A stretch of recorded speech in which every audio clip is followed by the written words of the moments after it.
Hello friends, so today we are going to discuss about types of IP addressing in the GCP.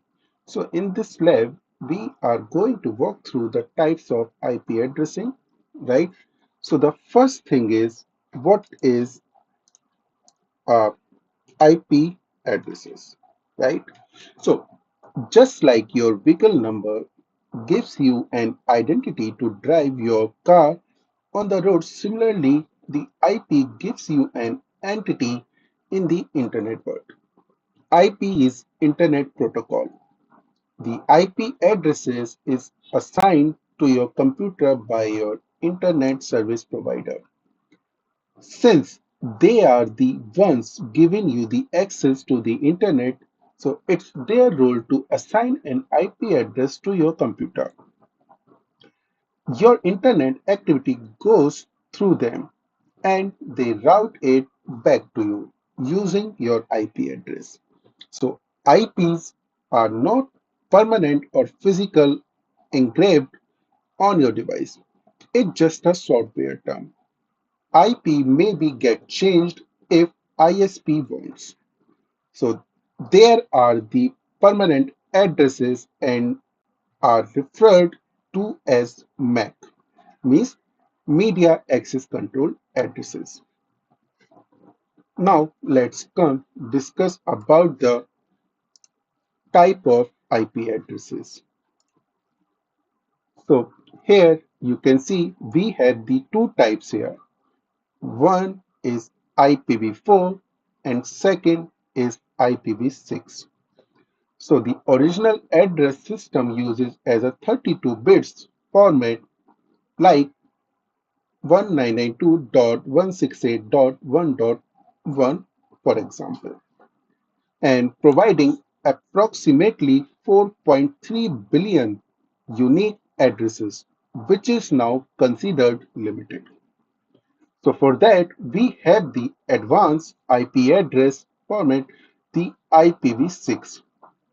This newer standard employs a 128 bits format, for example, you see in this page, offering a virtual unlimited pools of unique addresses to support future growth.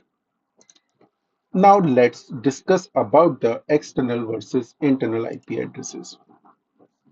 So for the external IP addresses is an address assigned to you by your ISP, means Internet Service Provider.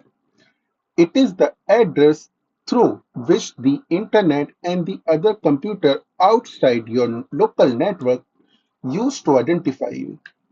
So you can also often type IP address into search engine such as Google to see your IP address. And the internal IP addresses, so is the address that is assigned by your local network router. It generally begins with 192.168.x.x. X could be anything. It is also known as local IP address. These IP addresses are only seen by other computers in your local network and not by computers connected to an external network, such as internet. So to know about your IP addresses, you need to open the terminal and command prompt search ipconfig and press enter, right? Now let's talk about ephemeral versus static IP address. So ephemeral external or internal IP addresses, that means changings. If I'm talking about the ephemeral meaning, so it's a changing, the things that keep on changing. So ephemeral internal and external IP in GCP means the IP that is not fixed and keep on changing. So the IP won't change in the middle of process while the creation of VM instance or a particular IP is assigned to it, right?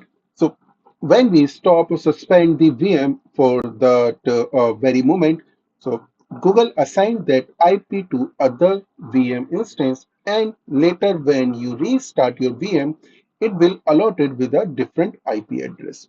So the advantages of using ephemeral IP are that it's not costly. So you don't have to pay for the IP separately. The cost is included when the VM lifecycle only. And the disadvantages of using it is that if your IPs are hard coded somewhere, then you have various mega dependencies among these services. So for that, often changing of IP will be the overhead for operational time and cost, right? So now let's talk about the static external IP or internal IP addresses. So static means, permanent.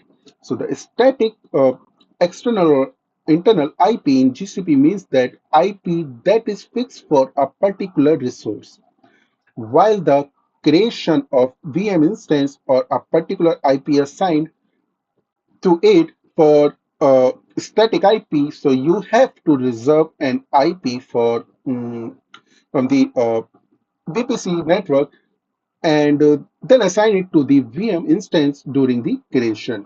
So there is no effect of stopping and suspending the VM on the static IP.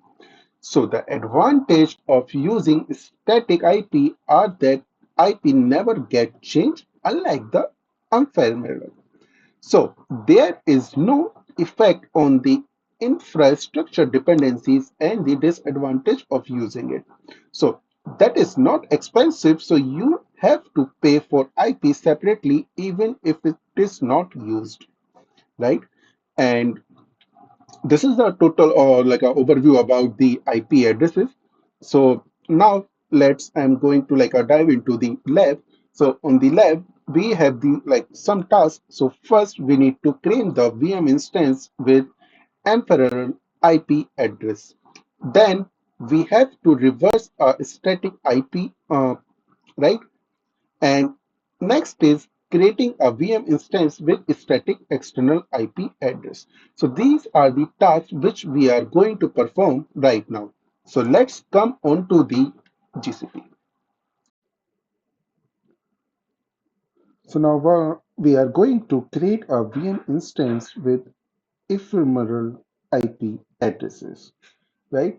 So if you see on the hamburger icon right here, so I have already clicked here. So if your window is look like this, so we have this icon and we have to click, and in this icon we need to find out the compute engine, and in the compute engine I have to click the create instance because I am going to create a instance here. So now I have just click here on the create instance.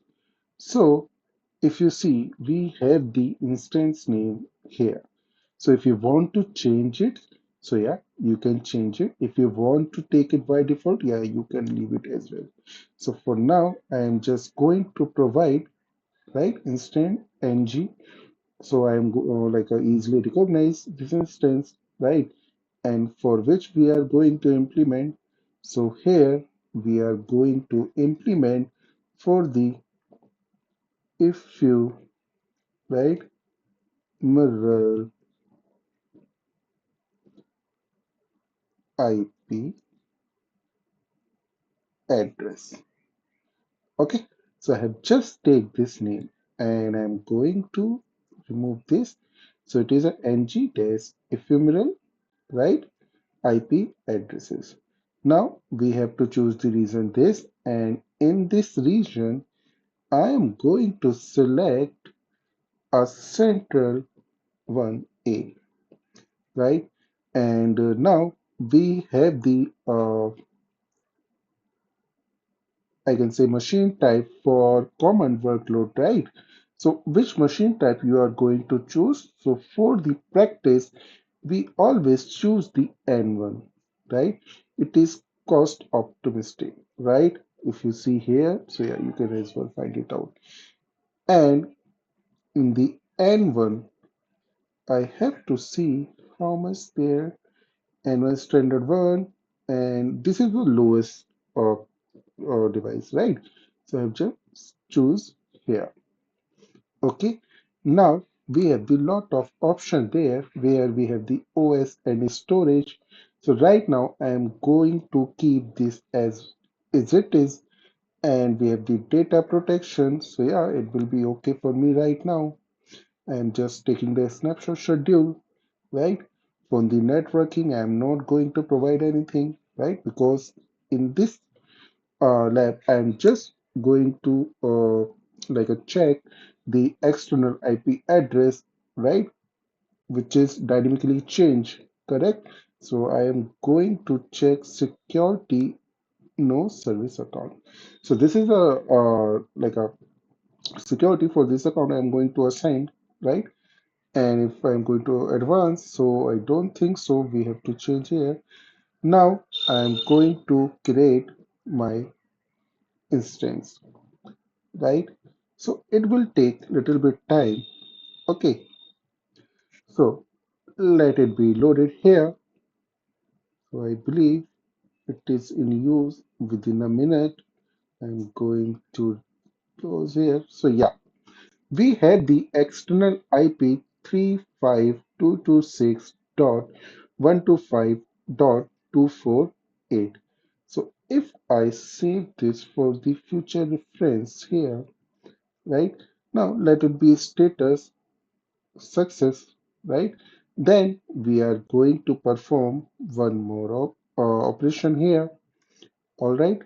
So yeah, now status is done. It is running. So if you click on this button, right, we have the option to stop. So now I am going to stop it, right? So just focus on the external IP, right? Right now it's going to be stopping and it will take a little bit time.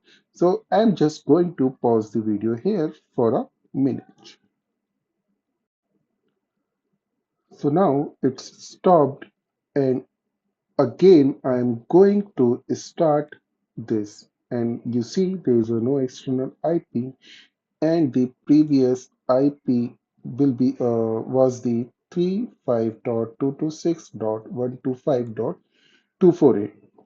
So it's going to be starting. Meantime, I'm going to on the BPC network because I want to like mm, take you I can say to create a VM instance with the static IP address, right? So if you want to preserve your external IP address, so how we can do so now I'm going to click on the BPC network, right?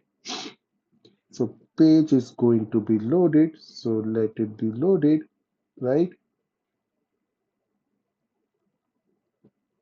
So yeah, now here we have the IP addresses section, right? And when you click here, you will see this button, the reserve static external IP address. So I have just clicked here and I'm just going to choose static ng IP, right? And I'm going to leave as it is, right? No, I'm not going to check this reason, just reserve it, right? Now it's going to be created. Just wait a second. So yeah, now we have created the successfully reverse static external IP address. Now again, I am going to my compute engine, right, where I believe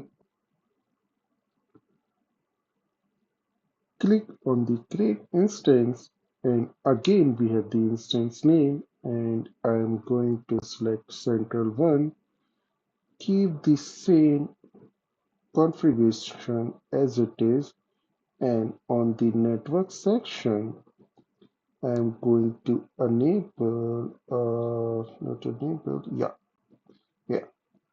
We have the inferior automatic, and I have to choose the static one for the external IPv4, right? So I have just choose it here, and the service will be the no service account, and other thing will be the same. So yeah,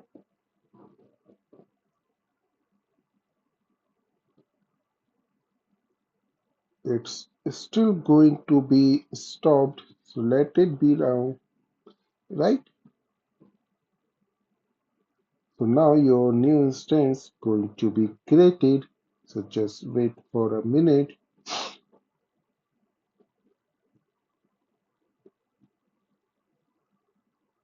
Yeah. Now your new instance is in a running state, and if you see your older instance, it's in a stop. Yeah.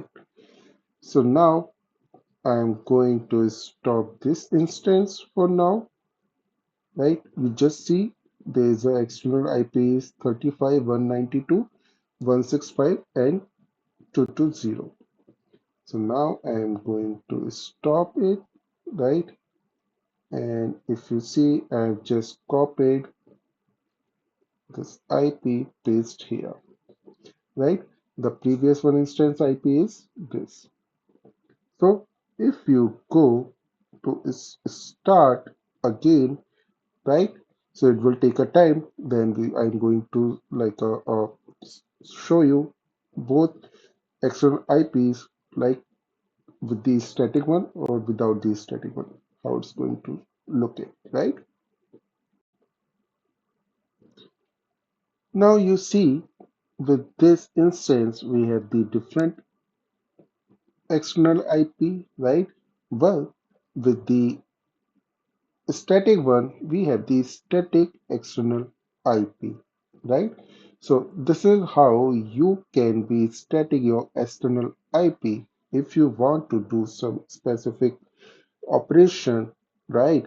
And thank you so much. So let's connect within the another video with the new lab.